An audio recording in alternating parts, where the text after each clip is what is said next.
$100,000 right now. Don't file for divorce. It was a café in Midtown Manhattan. A strange man placed a black briefcase on the table and clicked open the metal latches. The case was filled with stacks of $100 bills. It took my breath away. My name is Emily Harper. I had been married for 7 years. It had been 2 months since I became certain of my husband's affair. My heart was pounding. This man was the husband of my husband's mistress. We, who had suffered the same betrayal, were sitting face to face. The bundles of cash in the briefcase glittered under the fluorescent lights. If you file for divorce now, you'll be the only one who loses. Moving emotionally without evidence will only benefit the perpetrators. His words were cold, but they weren't wrong. It was exactly what I had heard during a consultation with my attorney. An affair is a battle of evidence, not emotions. A rash response is poison. We're in the same boat. You and I have been wronged in the same way. So, let's end this properly, perfectly, legally. I didn't answer him right away. I kept my hands still on the table and forced myself not to react to the money, not to the number, not to what it represented. What unsettled me wasn't the cash. It was how calm he was.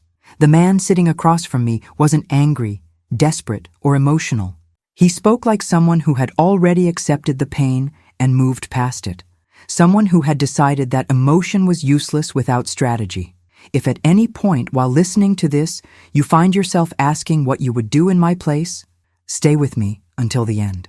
And once you've heard everything, feel free to follow the channel, like the video, and leave a comment. Some decisions only make sense after you understand how they were reached. I closed the briefcase gently, not to refuse it, but to buy myself time. Because to understand why I was sitting there, you need to understand what came before it. I was certain my husband was having an affair, but certainty wasn't enough. I needed proof, clear, legally admissible evidence. I searched the internet. Infidelity, divorce, alimony, evidence. I spent the whole night looking up related information. And I realized that infidelity is not a matter of emotion, but a matter of law. A few days later, a reply came from the law firm. Suspicion alone was not enough. I needed objective and clear evidence. Photos, videos, audio recordings, text messages. If I rashly confronted my husband, he would only become more careful. Without evidence, it would be difficult to prove the grounds for the dissolution of the marriage. The assets would likely be split 50-50, and it would be hard to get alimony. I had to pretend I knew nothing. I would act like a normal wife until I caught him, sleeping in the same bed with a liar every night. Knowing and proving were two entirely different things. I couldn't confront him impulsively. An emotional outburst could put me at a disadvantage. I made a decision. I would be cold, thorough, and confirm the facts. I had to find out everything.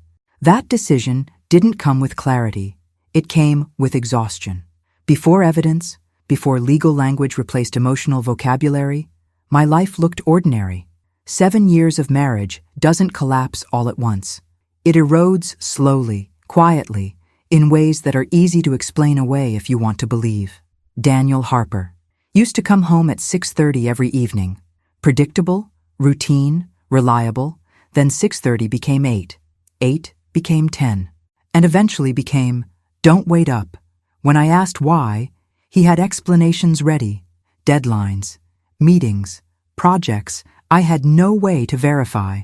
I told myself this was normal, that this was what marriage looked like once excitement faded into responsibility. I wanted to believe that, because believing required less courage than doubt. What truly changed wasn't the hours. It was the care. Daniel had never cared much about how he looked. He owned the same clothes for years and thought cologne was unnecessary. Then he started buying new shirts, changing his haircut, spending long stretches in the shower the moment he got home. When I noticed the unfamiliar scent, he smiled and said he was just trying something new.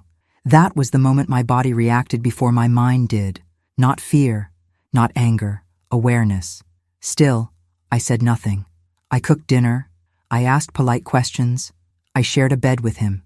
Because confronting without proof doesn't end a lie. It perfects it. And I understood something critical very early on.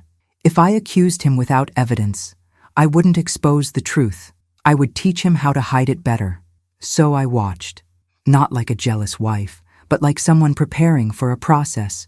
I noticed patterns, timelines, repeated excuses, gaps that didn't align. I didn't write anything down yet. I just learned. Because once you decide not to react emotionally, you realize something unsettling.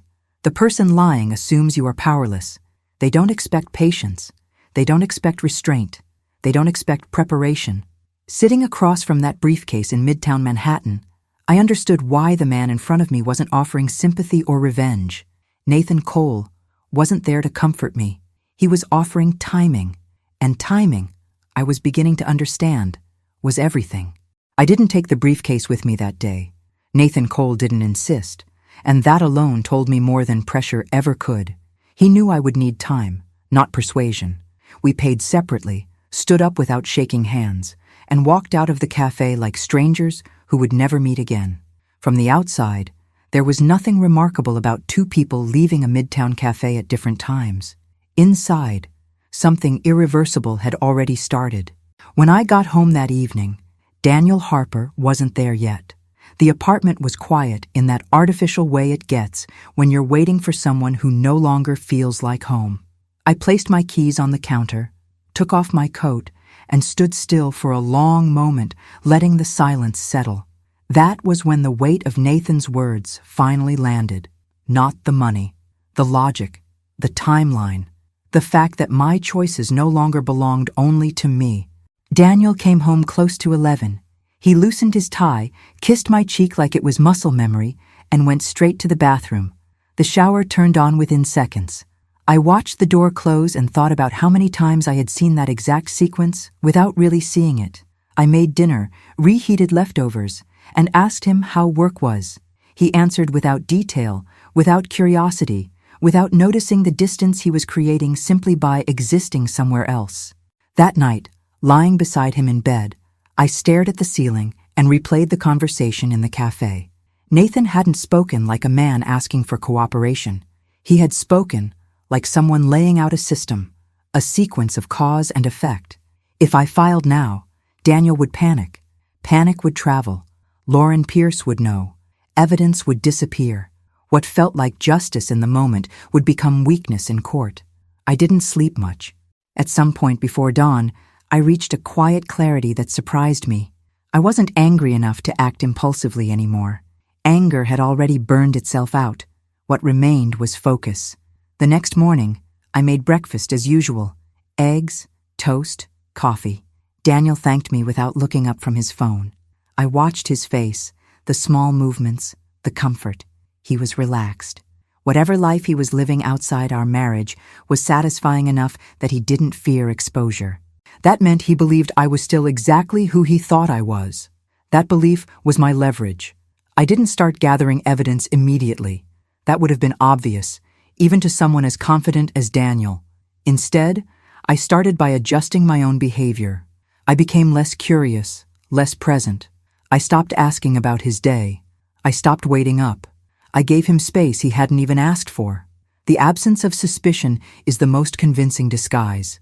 A few days later, I met my friend Melissa Grant for coffee. She took one look at me and knew something was wrong. I told her only part of the truth, that I suspected Daniel was having an affair, and that I was handling it. I didn't tell her about Nathan, the briefcase, or the plan, not because I didn't trust her, but because too many people knowing turns strategy into risk. Melissa didn't give advice. She didn't ask questions. She just said, "Whatever you're doing, do it the way you'll still recognize yourself afterward." That mattered more than she knew.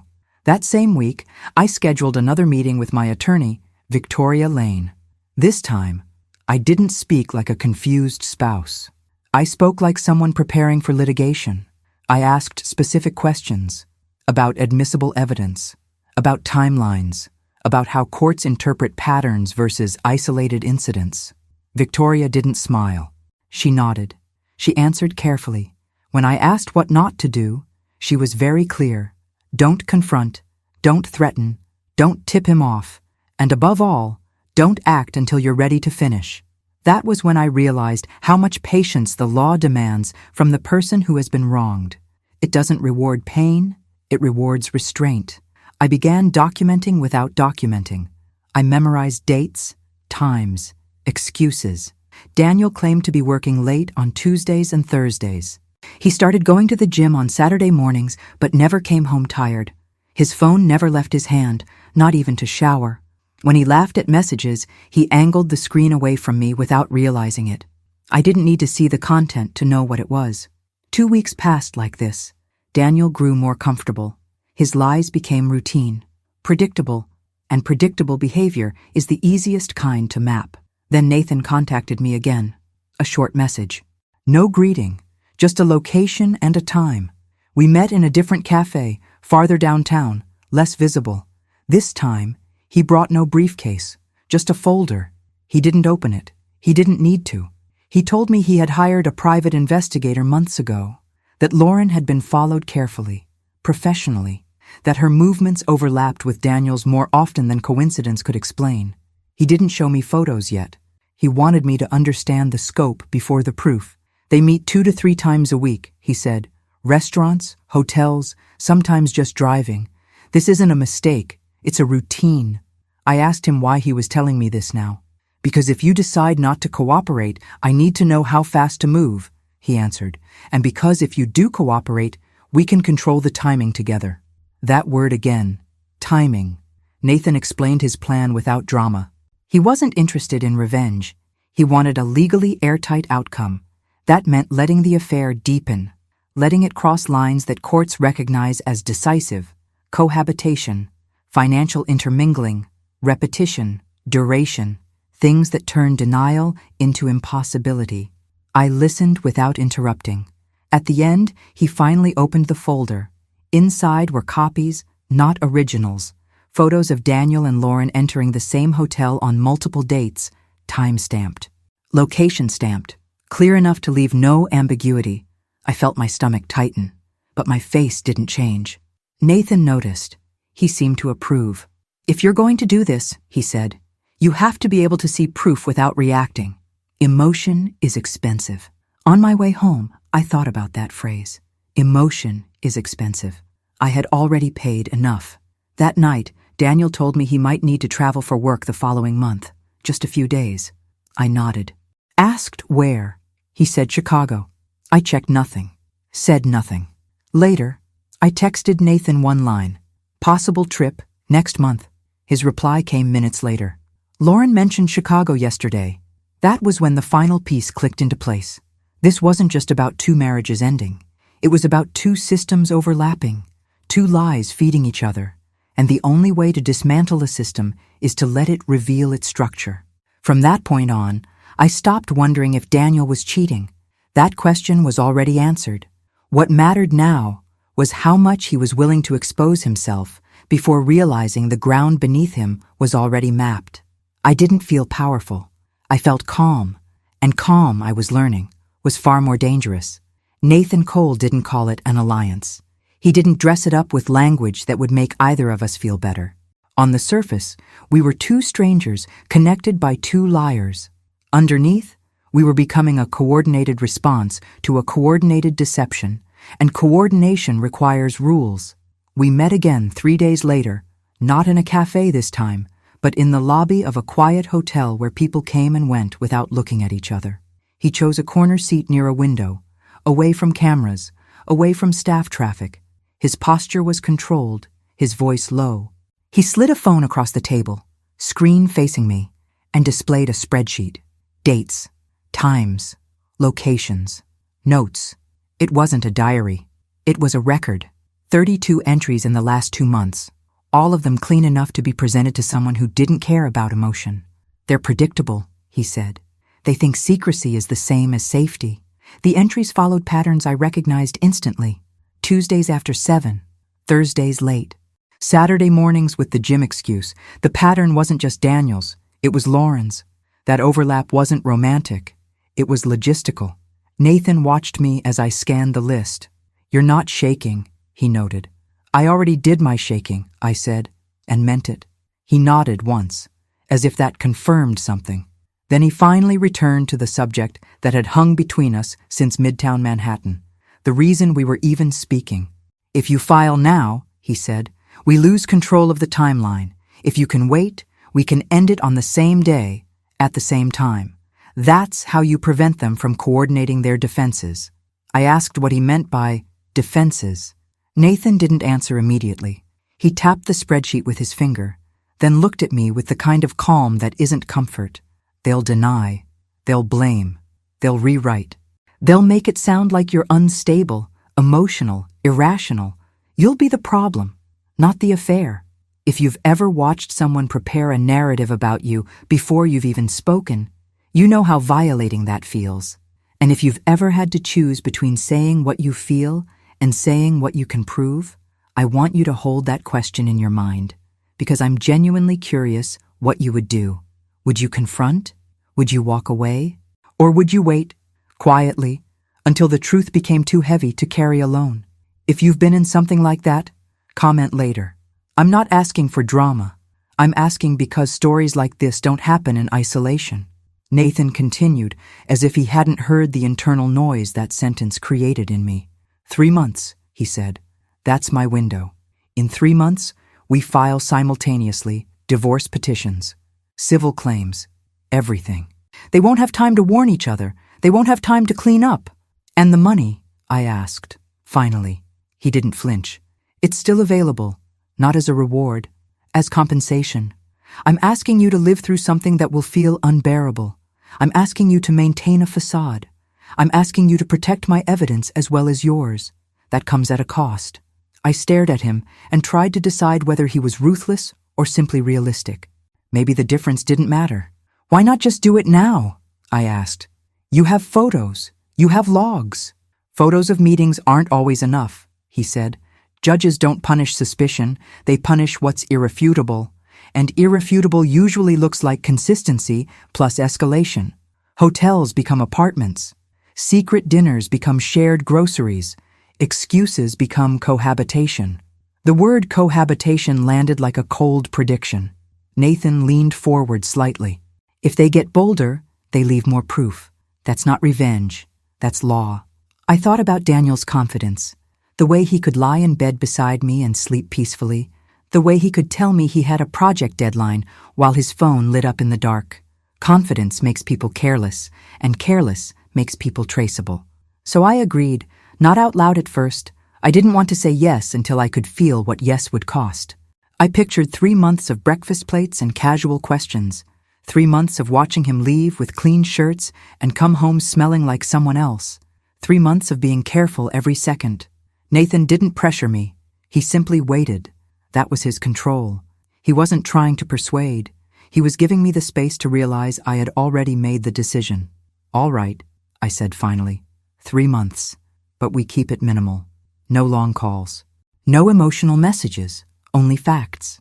Nathan's expression softened by exactly 1 degree. Good, he said. That's how you do it. He slid a small envelope across the table. Not the briefcase. Not the spectacle. Just an envelope. Inside was a new phone number and a single instruction. Use it only when necessary, and only for short messages. No names, no context. Just information that could be explained away if seen. When I left the hotel lobby, I didn't feel relief. I felt the beginning of discipline. Relief would come later, if it came at all. That night, Daniel came home after midnight. He stood in the doorway of the bedroom and asked why I was still awake. His tone carried mild irritation, the kind of irritation that suggests you're inconveniencing him by existing. I turned toward him slowly, as if I had been reading. I couldn't sleep, I said. Work stress, I guess. He nodded and went to the bathroom. Shower. 30 minutes. Water running like a curtain. While he was gone, I looked at his phone charging on the dresser. A new habit. He used to keep it on him. Now he sometimes left it behind, as if he didn't think he needed to guard it anymore. I didn't touch it. Not because I didn't want to. Because I knew better. A fingerprint lock is a trap. A sudden attempt is a confession. And I couldn't afford confessions. Instead, I began with the only thing I could control, my environment. I started photographing documents that were already in plain sight. Not stealing, not hacking, just recording what was mine as much as his. Insurance forms, lease renewals, bank statements that arrived in the mail. I organized them quietly into a folder on my computer labeled Taxes, a folder no one would question. The next day, Daniel left for work, and I walked through our apartment as if I was seeing it for the first time. What would a person hiding a second life hide? Not love letters, not movie stubs. That's fantasy. Real affairs hide logistics, receipts, addresses, contracts. I opened drawers without rushing. His desk, his filing cabinet, most of it was boring. Appliance manuals, warranty papers, old pay stubs. Then, in the back of a drawer he rarely used, I found a thin folder with a rental application. Not complete, just a printout with a property address in Long Island City. My pulse changed. Not faster, cleaner. The way it does when suspicion turns into architecture. I took photos of the pages and put everything back exactly as it was, down to the angle of the folder. Then I washed my hands, as if evidence left a residue. That evening, I texted Nathan from the number he'd given me. 2 words, LIC address, no punctuation, no drama. His response came quickly. Send. I waited until Daniel was in the shower again, then sent the photos. Nathan replied with 1 word, crucial. The next morning, Daniel announced casually that he was thinking about renting a small place near work. He said it like it was a commute solution, like it was practical, like he expected me to praise him for being efficient. I looked at him over my coffee and made myself smile. If it helps you, I said, you should do it. His shoulders loosened. Relief. That relief was the sound of a man who believed he was safe. After he left, I sat at the kitchen table and stared at the empty chair across from me. This was the moment, I realized. Not the affair, the transition, the shift from secret meetings to an excuse for separation, from deception to structure. If you're listening and you're thinking, I could never pretend like that, I get it. I didn't think I could either. But there's a question I want you to sit with. Is it harder to pretend for a few months, or to lose half your life's work because you spoke too soon? That's not a moral question. It's a survival question, and I want to know which one you'd choose. Over the next week, Nathan's messages came in short bursts. A time, a place. Restaurant near Grand Central. Hotel on the Upper East Side. LIC 9:10 p.m. No commentary, no emotion, just coordinates of betrayal. I replied only with confirmations or movements from my side. Left 10:40, back 1:15. Gym excuse. It felt clinical, and in a way, that was the point. Emotion is visible. Clinical is invisible. Daniel grew bolder quickly. He started staying out more often. He stopped apologizing for being late. He stopped inventing elaborate stories and relied on the assumption that I wouldn't challenge him. He wasn't careful anymore. He was comfortable. Comfort makes people careless, and careless people sign things. A week later, I found the lease. It wasn't hidden dramatically. It was filed like any other document, in the same place you would keep something you didn't expect anyone to question. The tenant name was Daniel Harper. The address matched the application. The lease was dated 2 months earlier. 2 months, meaning he had secured the place while still coming home to my bed, still eating my breakfast, still acting like our marriage was intact. I photographed every page and replaced it exactly as I found it. Then I sat down, took a slow breath, and waited for my hands to stop feeling like they belonged to someone else. That night, Daniel came home wearing gym clothes and smelled like shampoo that wasn't ours. I asked, "Good workout," in the same tone I used to ask if he wanted dessert. He smiled, relieved. "Yeah," he said, "I feel great." I smiled back, and in my head I repeated the same sentence that had become the backbone of everything. Knowing and proving were 2 entirely different things, because now I was no longer collecting suspicion. I was collecting the framework of his second life, and frameworks are exactly what courts understand. I stopped thinking in terms of days after that. Time became measured in events, not hours. Daniel moving a suitcase, Daniel skipping a Sunday, Daniel acting as if he had already left without officially saying so. The lease was no longer just paper evidence. It was permission. Permission, once granted, accelerates everything. 2 days after I found the lease, Daniel packed a medium-sized suitcase and set it by the door. He didn't ask if I minded. He explained, calmly, that staying closer to work during the week would make things easier for both of us. He said it like he was doing me a favor. I nodded and asked if he needed help carrying it. He smiled, kissed my cheek, and said he'd be back on the weekend. When the door closed behind him, the apartment didn't feel empty. It felt staged, like a set waiting to be dismantled. I checked my phone. A message from Nathan Cole had come in less than 5 minutes after Daniel left. LIC, same time as Lauren. That was all. No commentary. No confirmation needed. The overlap was the confirmation. That evening, Nathan sent a photo. Daniel and Lauren Pierce entering the building together, each carrying a bag. It wasn't dramatic. No hand-holding. No kiss. Just two people who didn't bother separating anymore. That detail mattered more than romance ever could. Separation suggests secrecy. Togetherness suggests habit. I forwarded the image to Victoria Lane with a single sentence. Cohabitation has begun. She replied the next morning. Good. Keep documenting. Do not engage. Engage. The words sounded so simple. What it really meant was, don't argue, don't question, don't let him sense resistance. Resistance invites explanation. Explanation invites lies. Lies complicate timelines. Over the next 2 weeks, Daniel did exactly what Nathan had predicted. He settled in. His messages to me became shorter, more functional. Busy. Talk later. Back Friday. He stopped pretending we were a couple and started pretending we were roommates who just happened to share legal ties. Lauren's presence became visible in indirect ways. A grocery receipt from a store near the condo. A new credit card charge for furniture. A payment for internet installation at the LIC address. Daniel wasn't trying to hide anymore. He believed the transition phase protected him, that if he didn't officially ask for a divorce, he couldn't be accused of anything more than emotional distance. That assumption is common and wrong. Nathan's investigator escalated quietly. Morning departures, evening returns, photos of them leaving together, coming back together, packages delivered, trash taken out.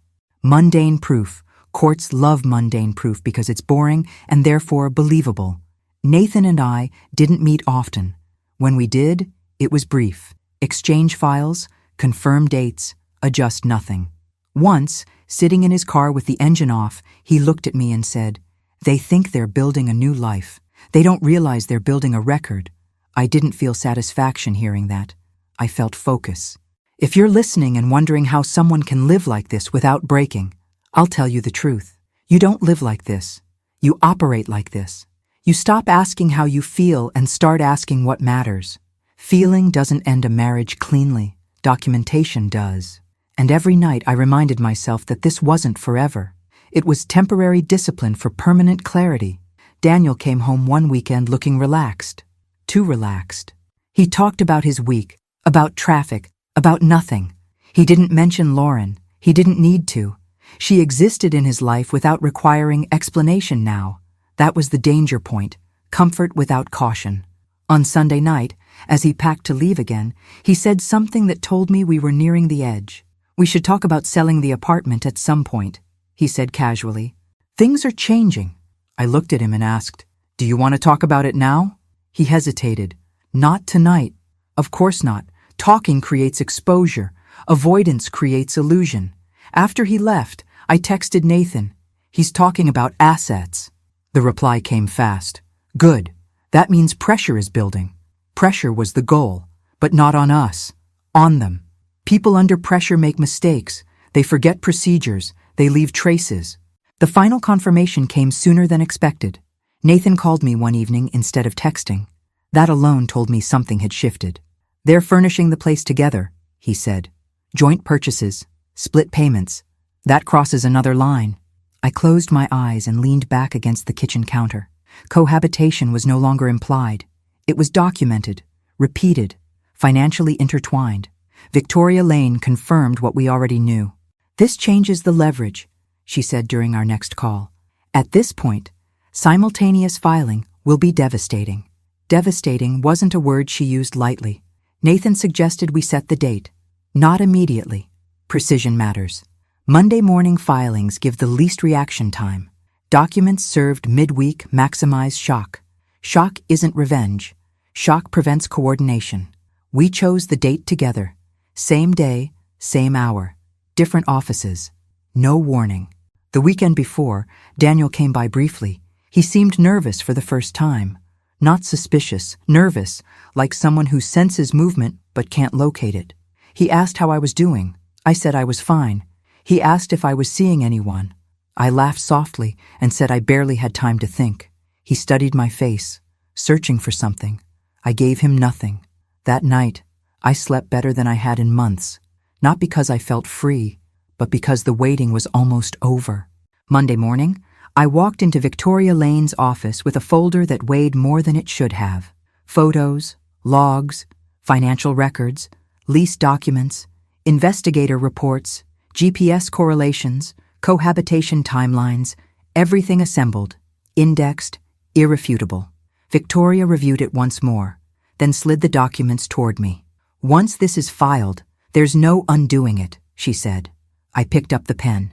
"That's the point. At exactly 10 a.m., she filed electronically. I stepped outside and sent Nathan one message. "Done." His reply came seconds later. "Same." Then we waited. Daniel received the papers on Thursday afternoon. The phone call came less than an hour later, and by the sound of his voice, I knew the timeline had done exactly what it was supposed to do.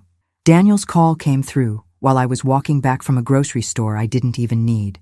The bag in my hand was light, but my grip tightened anyway, not from fear, more like instinct trying to wake up in a body that had been trained to stay calm. "Emily," he said, and I could tell immediately he wasn't calling from a quiet place. There was background noise, footsteps, a door opening and closing, the clipped rhythm of someone moving too fast. I didn't ask what was wrong. I let silence do the work. "Where are you?" he demanded. "Are you home?" The question was almost identical to the way he used to ask if I'd be awake when he got in late, except now it wasn't casual. It was frantic, and that shift mattered. Panic doesn't come from guilt alone. It comes from realizing the other person isn't as unaware as you assumed. "I'm out," I said, voice even. "Why?" He didn't answer the why. He answered his own fear. "Just tell me when you're home." I ended the call first, not dramatically, just cleanly. Because if you let a panicked liar talk long enough, they start trying to rewrite your role in their story. They start planting explanations you never agreed to accept. I wasn't going to give him that. When I got home, I didn't rush. I set the grocery bag on the counter, washed my hands, and checked the lock twice. Not because I expected danger, but because I expected instability. Instability is when people do stupid things, not necessarily violent ones, just things that create problems later. And I had spent months building a record. I wasn't going to ruin it with a single careless moment. My phone buzzed again. A message from Nathan Cole. He got served. Lauren too. Expect chaos. No emotion, no exclamation points, just the truth. I stared at the message longer than necessary, then typed back one word. Understood. The timing had worked. Exactly as designed. Daniel had been living like a man in control. Now he was a man being controlled by something he couldn't bargain with. Paper, procedure, a clock he didn't set.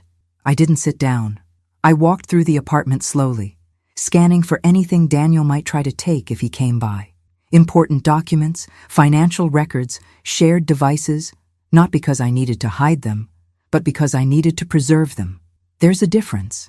Hiding suggests wrongdoing. Preserving suggests responsibility. Then I did the one thing I hadn't done in weeks. I opened the taxes folder on my laptop and made sure every file was backed up to an external drive. I didn't label it evidence. I didn't dramatize it. I simply ensured it couldn't disappear. The law's cold, technology is colder, and both favor whoever prepares. If you're listening and thinking, this sounds exhausting, you're right. It was. But here's the question that matters.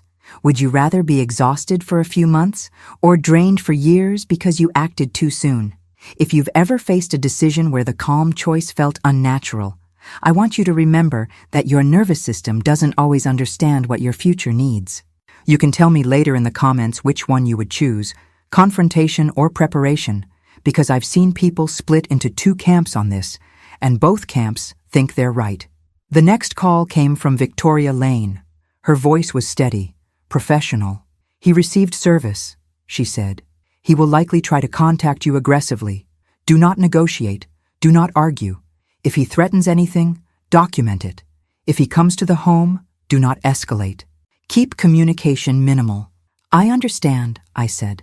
Victoria paused. "You did this correctly," she added, and I heard something rare behind the words, approval without pity. After we hung up, I stood by the window and watched the street below. People moving in and out of buildings, carrying groceries, walking dogs, living lives that didn't involve court filings and private investigators. For a moment, I wondered how many of them were one phone call away from having their reality rearranged. How many were sleeping beside a person who had already built another life. That thought didn't make me sad. It made me precise. Daniel didn't show up immediately. His first instinct wasn't confrontation. It was containment. When people like him get exposed, they try to seal the breach. He texted me twice. Short messages, written like he was trying to regain the tone of normal life. "We need to talk. This isn't what you think. Call me." I didn't respond, because nothing I thought mattered anymore, only what I could prove. An hour later, a message from an unknown number appeared. "Emily, please, it's Lauren." The word please didn't move me. People use please when they have no leverage left. I forwarded the message to Victoria without reply. I didn't block the number. Blocking can look like hostility. Silence looks like control. By evening, Daniel's tone changed. The texts got longer, more erratic. "You're making a mistake. You're being manipulated. This will ruin us." Then, a few minutes later, "We can fix this." Then, again, "You're overreacting. Overreacting." The word I had anticipated months ago, the pre-built narrative. Make the wife look emotional, make her look unstable. Make her look like the one who destroyed the marriage, not the one who documented its destruction. I placed the phone face down and made tea, not as an act of peace, as an act of routine. Routine keeps your body from betraying you. Routine keeps your voice steady if someone shows up in your doorway with rage in their eyes. At 9 that night, Nathan called. He didn't waste time. "Lauren is trying to reach me too," he said. "She's panicking." She didn't expect simultaneous filing. "Did she know you knew?" I asked. "She knew I suspected," he said. "But she thought suspicion was harmless. She thought she could talk her way out of it." I almost laughed, not because it was funny, but because it was predictable. Lauren had built her power on secrecy and charm. The court doesn't recognize charm. Nathan continued. "Daniel will try to contact me next. He'll want us separated. He'll try to convince me you're unstable. Don't worry, I won't take the bait." "I didn't think you would," I said. There was a pause. Then Nathan's voice lowered. "This is the most dangerous phase," he said. "Not physically, strategically. They'll try to destroy evidence. They'll try to rewrite timelines. They'll try to intimidate. Stay calm. Don't say more than necessary. Let them talk. Let them talk." The same principle I had been living by. Because when people think they're losing, they start making mistakes out loud. They admit things they didn't mean to admit. They threaten, they bargain, they contradict themselves. And contradictions are the cracks the law can widen. After the call, I went to bed early even though I knew sleep would be thin. I lay on my side, facing the wall, and listened to the quiet. It didn't feel peaceful. It felt like the pause before impact. Sometime after midnight, I heard my phone buzz again. Another message from Daniel. "I'm coming by tomorrow. We're not doing this through lawyers." I stared at the screen, then placed the phone on the nightstand. Through lawyers was exactly how we were doing it. Through evidence, through procedure, through the cold machinery he had never respected because he never thought it would touch him. Thursday morning arrived heavy and gray. I moved through the day with the kind of calm that isn't natural, calm that has been practiced. I worked. I answered emails. I ate lunch. I didn't check my phone obsessively. I didn't pace. I didn't rehearse speeches in my head. There was nothing to rehearse.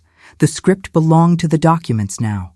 In the afternoon, my phone rang again. Daniel. I answered without hesitation. His breathing was audible, fast, uncontrolled. "Emily," he said, and the sound of my name in his mouth was different now. He wasn't saying it like a husband. He was saying it like someone trying to grab onto the edge of something that was already sliding away. "Honey," he said, voice strained, and that word, honey, was almost insulting in its sudden return. "Where are you? Are you home?" I looked around the apartment. Everything in place, everything preserved, everything waiting. "I'm on my way," I said. And for the first time in months, I felt something close to satisfaction, not because he was panicking, but because the method was working exactly the way it was supposed to. Because in 30 minutes, the man who had been so confident in his lies was going to walk through my door with a court-stamped envelope in his hand. And he was going to realize that the story he thought he controlled had already been written in evidence. The front door exploded inward 30 minutes later, not because the lock broke, but because Daniel Harper hit it with the force of a man who believed volume could reverse procedure. The sound echoed through the apartment like a warning, and for a brief second I saw him the way strangers would, pale, eyes too wide, jaw tight, moving too fast for the space he was in. He wasn't furious yet. Fury comes after denial fails. What I saw first was panic, raw and unfiltered, the kind that makes people forget what they've been rehearsing. He stood in the entryway, chest rising and falling, and in his right hand he held a thick envelope, court-stamped, official, heavy with consequences. He lifted it as if it were a weapon, as if the paper itself had assaulted him. "What the hell is this?" he shouted, voice cracking on the last word. I didn't flinch. I didn't step back. I didn't raise my own voice to match his. I was standing near the kitchen counter, hands relaxed at my sides, the apartment quiet except for his breathing and the faint hum of the refrigerator. The contrast mattered. One person performing chaos, one person refusing to. "It's exactly what it looks like," I said evenly. "A divorce petition." For a moment he froze, as if his brain couldn't process the idea that I would say it out loud without trembling. He looked at my face the way people look at a locked door they assumed would always open. Then his eyes dropped to the envelope again, and his fingers tightened around it. "You," he started, then stopped, as if the rest of the sentence couldn't find a place to land. He moved into the living room without taking his shoes off, like rules no longer mattered to him. He dropped onto the edge of the sofa and tore the envelope open with shaking hands. Papers slid out onto his lap. Petition, notices, attachments, clean, structured, indifferent to his emotions. He unfolded the first page and began reading, eyes scanning too fast, mouth slightly open. The color left his face in stages. First his forehead, then his cheeks. Then the line around his mouth went tight, like he was holding back a sound he didn't want me to hear. I watched him the way I had trained myself to watch everything, without commentary, without assumption, without giving him the satisfaction of seeing me react. "I don't understand," he said finally, voice lower now, less theatrical. "Why would you do this like this? Why would you—" He stopped again. He was searching for the old script, the one where I asked questions and he answered them, the one where he could steer the conversation into fog. He didn't get fog anymore. "Because it's done," I said, "and because I'm not negotiating in my kitchen." His head snapped up. "Negotiating," he repeated, like the word offended him. "Emily, you think this is a negotiation? This is our marriage." He said, "Our marriage," the way people say our house when they're trying to claim something they've already abandoned. I didn't move. "This stopped being our marriage a long time ago," I said, still calm. His eyes narrowed, and I saw the shift coming. When panic doesn't work, control tries a different shape. "Is this because you've been talking to someone?" he asked. "Is someone putting ideas in your head? Are you being manipulated?" There it was, the new script. If he could make me look unstable or influenced, he could soften his own exposure.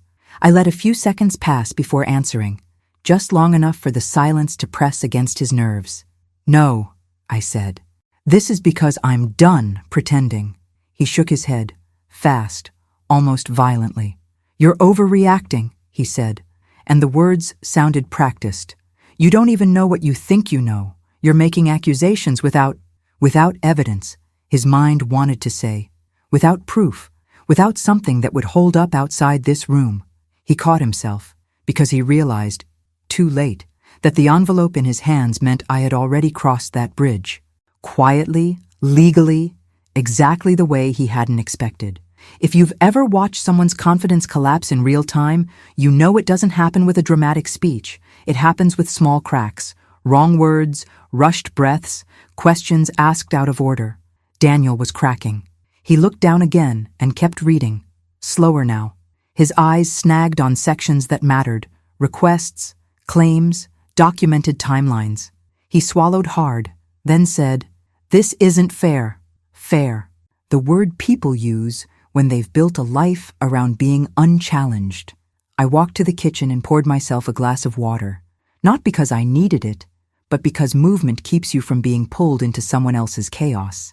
I took one sip, then set the glass down. "Fair isn't the standard," I said.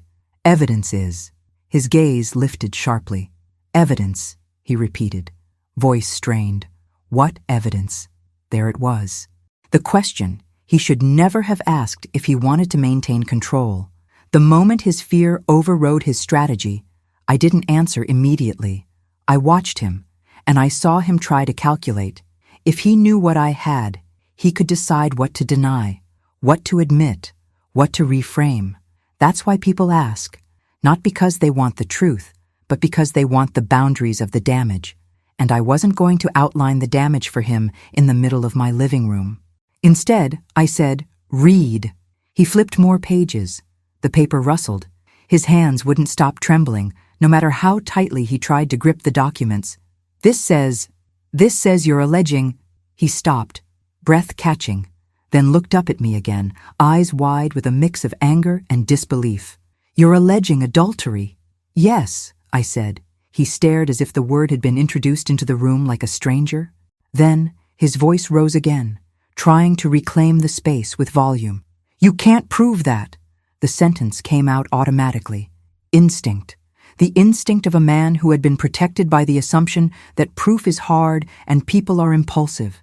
I let the silence stretch again, and in that space I could almost hear the sound of all the nights I had slept beside him, quiet and awake, letting him believe he was safe. "I didn't file on a feeling," I said. "I filed on a record." His jaw tightened. "This is insane," he hissed. This is you trying to punish me." I took another sip of water. "No," I said. "This is me finishing what you started." He stood abruptly, papers sliding to the floor. He didn't pick them up. He paced, 3 steps, then turned back toward me, as if movement could produce an argument strong enough to dissolve a court filing. "Emily, listen to me," he said, forcing his voice down into something almost reasonable. "We can talk about this. We can handle this privately. We don't need lawyers, courts. This makes everything public." Public. That was his real fear. Not losing me. Not losing the marriage. Losing the mask. I looked at him and let my expression remain neutral. "You made it public the moment you built a second life," I said. He flinched at the phrase "second life" as if it had slipped out of my mouth too cleanly. "What are you talking about?" he snapped. "You're imagining." I didn't argue. Arguing is how you get dragged into their world. I simply stepped closer, just close enough that he could see there was no uncertainty in my face. "You should be careful what you deny," I said quietly, "because denial becomes a statement, and statements become evidence." His eyes darted, fast, to the papers on the floor, then back to me. "How long?" he demanded. "How long have you been doing this?" There was the second question he shouldn't have asked, because the answer, whatever it was, would tell him how badly he'd misjudged me. I held his gaze. My voice didn't change. "Long enough?" I said. He stared at me, breathing hard, and for the first time since he entered the apartment, the anger fell away completely. What remained was something smaller and uglier, fear shaped like realization. "You can't," he said, voice breaking slightly. "You can't do this to me." I didn't correct his wording. The fact that he saw it as something being done to him, rather than something he created, told me everything I needed to know about the man I had married. Then he did what panicked people always do when they can't control facts. He tried to control the person. His voice sharpened, and he pointed at me like a warning. "You think you're winning," he said. But you're not. You're going to regret this. I didn't respond to the threat. I didn't need to. Threats are useful when recorded, not when argued with. Instead, I said, "Pick up the papers." He blinked. "What?" "Pick them up," I repeated, tone unchanged. "You're not leaving my home looking like you were attacked by an envelope." For a second, he looked genuinely confused, like he couldn't understand why I cared about something so small in a moment this large. That was the point. Small details are where control lives, and control was no longer his. Daniel bent down slowly, gathered the papers, and stacked them back into the envelope with hands that had finally stopped shaking. Not because he had calmed down, but because something in him had gone cold. He stood again, holding the envelope against his chest as if it could shield him. He looked at me one last time, eyes searching for softness, for hesitation, for anything that might suggest I was bluffing. I gave him nothing. And in that silence, the next question hung between us like a blade. What else had I filed? And who else had been pulled into this? He opened his mouth to speak again, and I let him. Because when people think they can still talk their way out, they keep talking until they trap themselves. Daniel didn't speak right away. He stood there holding the envelope like it might explain itself if he stared long enough. His mouth opened once, then closed. Whatever argument he had prepared clearly didn't fit the reality in front of him anymore. Finally, he tried a different approach. "Who else knows?" he asked, quieter now, not accusatory, calculating.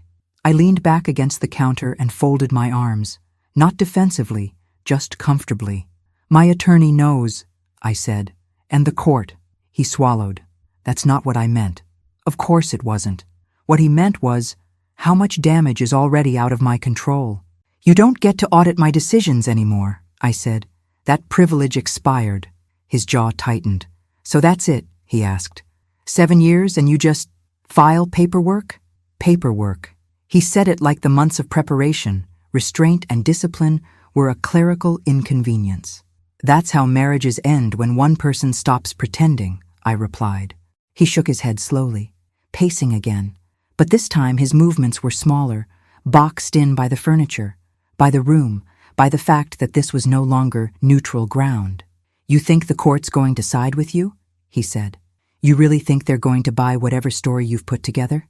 I met his eyes. I didn't give them a story. That made him stop. I gave them documentation. For the first time, he looked genuinely uncertain, not angry, not manipulative, uncertain, like someone realizing the rules he relied on no longer applied. "What documentation?" he asked, carefully. I tilted my head slightly. "You already read part of it." He glanced down at the envelope again, then back up at me. "You're bluffing." "No," I said. "I'm finished." The word landed heavier than I expected. Finished. It wasn't dramatic. It was final. And Daniel felt it. He dragged a hand down his face and exhaled slowly. "This is because of her, isn't it?" he said. "You found out about her and you just snapped." Snapped. Another attempt to frame emotion where there was only process. I didn't correct him immediately. Sometimes letting someone mislabel reality gives you insight into how deeply they misunderstand it. "I didn't snap," I said. "I verified." That was when his composure cracked again. "You went through my things," he demanded. "You invaded my privacy." There it was. The reversal. Accuse the person who documented the harm of committing it. "I accessed shared records," I said calmly. "Shared finances, shared residence, shared obligations. Everything I documented was legally accessible." He stared at me like he was seeing a stranger. In a way, he was. "You planned this," he said quietly. "Yes," I replied. Not defensively, not proudly, just fact. He laughed once, sharp and hollow. "You think you're smarter than me now?" I didn't rise to it. I think I was more patient. That answer unsettled him more than any insult could have. He walked toward the door, then stopped with his hand on the handle, as if leaving meant admitting something he wasn't ready to admit yet. "This is going to get ugly," he said. "You know that, right?" I nodded. "That's why I prepared." He turned, eyes narrowing. "You think this makes you powerful?" I considered the question. Power wasn't the right word. Power implies dominance. This wasn't about dominance. "It makes me protected," I said. He stared at me for another long second, then finally opened the door and stepped out into the hallway. He didn't slam it this time. He closed it carefully, deliberately, like someone trying to preserve dignity after losing control. When the lock clicked, the apartment didn't feel triumphant. It felt quiet, stable, like a space that no longer had to brace itself. I stood there for a few moments, listening for his footsteps to fade. When they did, I exhaled slowly and picked up my phone. There was a message from Nathan Cole waiting. "He showed up?" "Yes," I typed. "He's rattled." "Good," Nathan replied. "Lauren is unraveling." That didn't surprise me. People like Lauren Pierce thrive on secrecy and plausible deniability. Once the structure collapses, there's nothing left to stand on. "What happens next?" I asked. Nathan's response came a moment later. "Now they talk, a lot, and every word gets recorded." I set the phone down and went to the bedroom. I changed the sheets, not symbolically, practically. I opened the windows and let cold air in, not for drama, but because the room needed it. If you're listening to this and thinking that confrontation was the hardest part, you're wrong. Confrontation ends quickly. What comes after lasts longer. The next 48 hours were a flood of noise, missed calls, voicemails, text messages from numbers I didn't recognize. Daniel tried reason again, then remorse, then anger, then guilt. Each shift was abrupt, uncalibrated. Panic makes people inconsistent. Lauren tried a different tactic. Her messages were carefully worded, polite, almost professional. "Emily, I think there's been a misunderstanding. I had no idea he was still committed to you. I'm so sorry if I caused you pain." I forwarded every message to Victoria Lane without replying. Apologies aren't evidence. Timelines are. Victoria called me the following morning. "They're scrambling," she said. "That's good for us. He's already contradicted himself in writing twice." "Should I respond to anything?" I asked. "No," she said. "Silence is clean. Let them fill the space." And they did. Daniel sent a long email that afternoon, the kind of email people write when they believe explanation equals absolution. He admitted to mistakes. He blamed stress. He implied emotional distance. He denied cohabitation while referencing the apartment in the same paragraph. He apologized while justifying. Contradiction after contradiction. I didn't read it twice. I didn't need to. Victoria would dissect it line by line. By evening, I felt something new settle in. Not relief, not joy, but clarity. The kind that comes when you realize the most difficult decisions are already behind you. Everything left is procedural. I sat at my kitchen table with a notebook and wrote down one sentence. Not for court, not for strategy, just for myself. I didn't destroy my marriage. I documented its end. And if you're listening to this and wondering whether you could ever stay that quiet, that controlled, ask yourself something honestly. Would you rather scream once and lose leverage, or stay silent long enough to reclaim your future? There's no universal answer, but there is a consequence to each choice. I chose mine, and the next phase wouldn't happen in my living room. It would happen in a courtroom. The courtroom didn't look like the place where my marriage would officially end. It was smaller than I expected, quieter, stripped of drama. No raised voices, no audience, just wood, paperwork, and the low murmur of people who had learned not to react to other people's crises. Daniel arrived early. That surprised me. He sat on the opposite side of the room, shoulders stiff, jaw set, dressed more carefully than usual, as if presentation could compensate for preparation. Lauren Pierce wasn't there. Not yet. Her absence wasn't strategic. It was avoidance. Victoria Lane met me at the door with a thin folder under her arm and a calm expression that never wavered. "We're ready," she said. Not encouraging, not reassuring, factual. We took our seats. Daniel avoided looking at me, then looked anyway, like someone checking whether a door is still locked even after hearing the bolt slide shut. I gave him nothing. Not because I was angry, but because the courtroom isn't a place for closure. It's a place for records. When the judge entered, everyone stood. Judge Eleanor Walsh had the kind of presence that didn't require force. She looked at the files in front of her, adjusted her glasses, and began without ceremony. No speeches, no moralizing, just procedure. Victoria presented our case first. She didn't dramatize it. She didn't editorialize. She walked through the timeline like someone reading coordinates off a map. Dates, locations, financial overlaps, lease agreements, repeated patterns of cohabitation. The language was precise, almost clinical. That was intentional. Precision doesn't invite debate. Daniel's attorney objected twice. Both objections were overruled. The evidence didn't need interpretation. It spoke for itself. Then came the part Daniel had been dreading, the cross-examination. Not because he would be shouted at, but because he would be asked to explain contradictions he hadn't known he'd written down. "Mr. Harper," the attorney asked, "you stated in your email dated March 12th that you did not reside with Ms. Pierce. Is that correct?" "Yes," Daniel said, voice tight. "And yet, on March 14th, you authorized a joint payment for internet installation at the Long Island City address. Can you explain that?" Daniel hesitated. That hesitation mattered. Courts notice hesitation. "That was temporary," he said. "I was staying there occasionally." "Occasionally," the attorney repeated. "Would you describe 3 to 4 nights a week over a 2-month period as occasional?" Silence.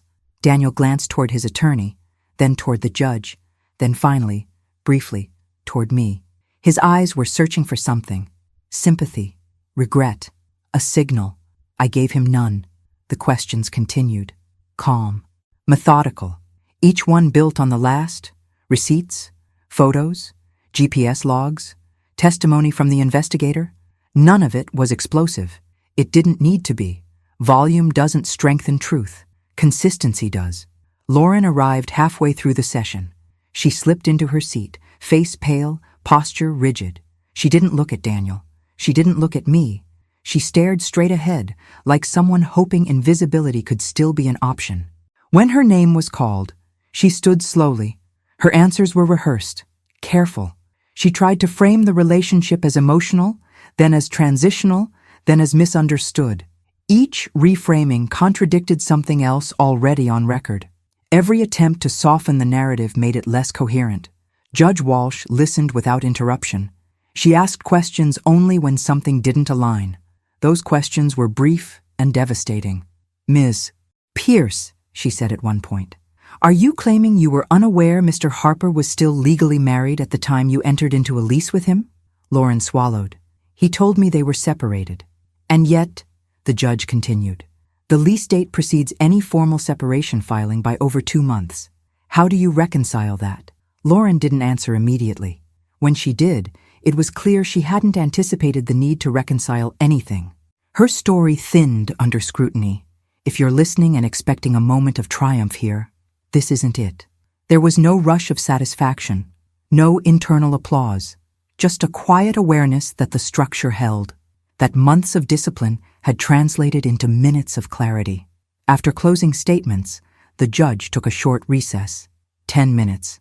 Enough time for nerves to surface. Daniel leaned forward in his seat, elbows on his knees, hands clasped tightly together. Lauren stared at the floor. I sat still and counted my breathing.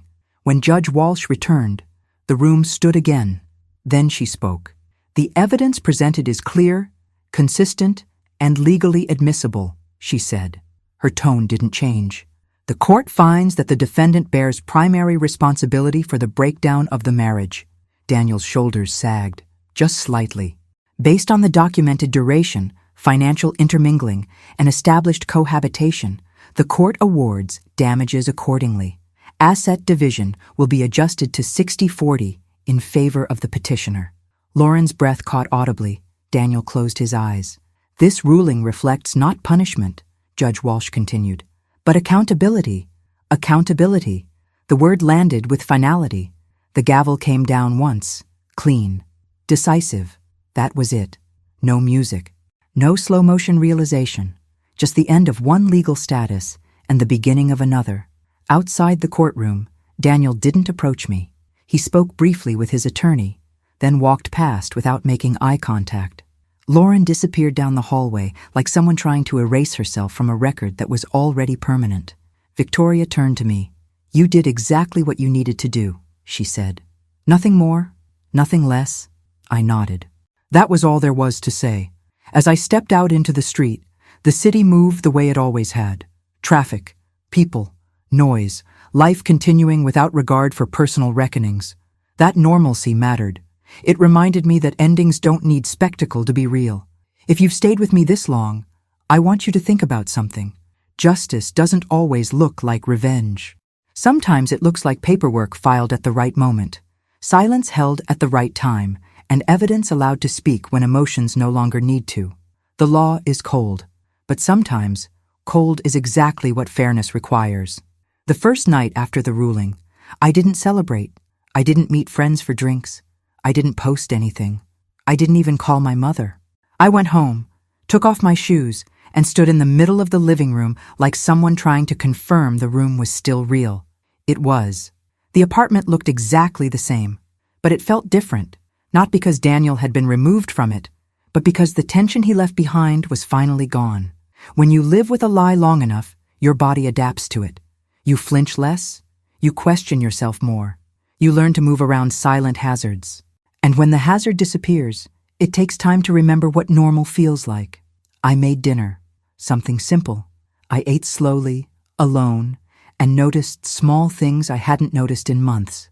The sound of the refrigerator cycling, the way the streetlight outside cast a soft rectangle on the floor, the fact that I could sit at my table without scanning my phone for new messages that might disrupt my peace. Nathan Cole texted me that evening. It's done. 2 words. No punctuation, no warmth, but I felt something in them anyway. Closure without sentiment, the kind that suits a story built on method. I replied, "It's done," and set the phone down. A few minutes later, another message came in. "You okay?" I stared at it longer than I expected. Not because it was difficult to answer, but because it was the first time in months someone had asked the question without trying to steer the response. "Yes," I typed. Then after a pause, "Thank you," Nathan replied once more. "Don't thank me. Just don't go soft on the paperwork afterward." It almost made me smile. Not because it was funny, but because it was true. People win in court and then lose in the cleanup. Miss a deadline, sign something without reading. Assume the hard part is over. The hard part is never over until the last form is processed and every account is separated cleanly. Victoria Lane had warned me about this too. After the hearing, she had handed me a checklist. Quiet, practical steps that would protect the ruling, change beneficiaries, close joint accounts, transfer utilities, update documents, nothing cinematic, everything essential. So that's what I did. The next week was a sequence of administrative tasks that felt strangely empowering. Not the tasks themselves, but what they represented. Autonomy. Every call I made was a line severed. Every signature was a boundary reinforced, and boundaries, once enforced, become habits. Daniel didn't try to contact me for several days after the ruling. That silence wasn't peace, it was recovery. His, not mine. People like him don't accept accountability immediately. They retreat, they regroup, they look for a way to reposition themselves so they can tell the story differently. When he finally did reach out, it was through email. A short message. "We need to discuss the apartment." No apology, no acknowledgement, just logistics. As if the outcome could be negotiated now that the damage was already recorded. I forwarded it to Victoria and didn't respond. Lauren Pierce didn't contact me again at all. Her silence was her only strategy left. It didn't matter. The record didn't require her participation anymore. On Saturday, Melissa Grant came over with groceries and a bottle of wine I didn't ask for. She didn't hug me immediately. She waited, watching my face, as if she didn't want to assume what kind of comfort I needed. That restraint was exactly why I trusted her. "You did it," she said finally. "I did it correctly," I replied. She raised her eyebrows. "Is that your new personality now?" I exhaled, something close to a laugh. "Maybe it has to be." Melissa poured 2 glasses and handed me one. We sat at my table, and for the first time in a long time, the quiet didn't feel like a weapon. It felt like space. "Do you miss him?" she asked. The question wasn't cruel. It was honest. I thought about it, about the man Daniel used to be, or the version I believed in, about the routines, the shared jokes, The years that weren't all lies, even if they ended inside one. I miss what I thought I had, I said, not what it became. Melissa nodded slowly. That's a clean answer. Clean. That word again. Clean is what I wanted. Clean is what I worked for. Clean is what the law gave me when emotion couldn't. That night, after Melissa left, I opened my laptop and reviewed the case documents one last time. Not because I needed to relive them, but because I wanted to confirm something. I wanted to see the timeline from start to finish as if it belonged to someone else. When I did, I realized the most unsettling truth of all. The affair had been real. Yes, but the betrayal that changed everything was not the infidelity itself. It was the assumption that I would react the way most people do, that I would cry, confront, threaten, beg, explode, that I would give him the advantage of my emotion, and because I didn't, the advantage shifted. If you're still here, I want to ask you something plainly. Would you have waited? Would you have lived with the lie long enough to prove it? Or would you have confronted the moment you knew? There's no shame in either answer, but there is a cost to each. Tell me in the comments which one you would choose, and why, because the reason matters as much as the choice. A few days later, Nathan texted again. Lauren moved out. I stared at the message and felt nothing. Not satisfaction, not revenge. Just the quiet confirmation that people who build on secrecy don't survive exposure. Is she going back to him? I asked, more out of curiosity than concern. Nathan's reply came a minute later. No, she's going back to whoever will believe her next. That was the difference between me and her, I realized. She needed belief. I had built proof. The following week, I received the final notice confirming the asset division adjustment and damages. A simple letter, formal language, a signature. That was the closest thing to triumph I would ever get. Not applause, not revenge. A document that said, in the coldest possible way, the truth held. On Thursday, I walked into a bank and closed our last joint account. The teller asked if my husband would be joining me. I said, no, and signed the form without hesitation. As I left, my phone buzzed with a final message from Daniel. Short, bitter. You ruined everything. I stopped on the sidewalk and read it once. Then I typed 3 words and deleted them before sending. There was nothing worth saying to him directly. Anything I said would be something he could twist. Silence was still cleaner.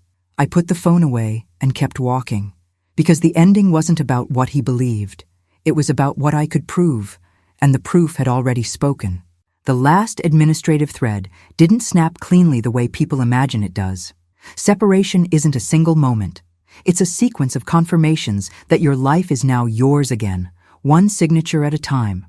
After I closed the joint account, I spent the following weeks doing the quiet work no one tells you about, the kind of work that determines whether a legal win becomes a real one. I changed passwords, updated beneficiaries, requested new credit cards, filed address updates, canceled automatic payments tied to Daniel's email. None of it felt dramatic. All of it felt necessary. It was the difference between a chapter ending on paper and a chapter ending in reality. Victoria Lane checked in twice, not because she doubted my resolve, but because she understood something most people learn too late. The person who loses in court often tries to regain control afterward through inconvenience, missed payments, delayed signatures, accidental confusion, endless requests for meetings, not violent retaliation, administrative pressure designed to make you tired enough to give in. Daniel tried it, carefully at first. He asked for one more conversation, insisting we could settle things like adults. Then he asked for small changes to timelines that would benefit him. A different move-out date, a different division of household items, a different schedule for final transfers. Each request was wrapped in the language of fairness. Each one was a test. Victoria told me something that stuck. People who say, let's be fair after the ruling, are usually asking you to reverse what the court already decided. So I said no, politely, repeatedly, in writing, and each time I refused, something inside me settled more firmly. Not anger, not vengeance, just the simple stability of boundaries enforced. Melissa Grant called me one night after work. Are you okay? She asked again, like she was tracking me through phases. Yes, I said. I'm just recalibrating. That's a terrifyingly accurate word, she said. It was recalibrating meant I was learning what my life felt like without constant anticipation, without waiting for a door to open late at night, without scanning Daniel's tone for hidden meanings, without needing to perform normal.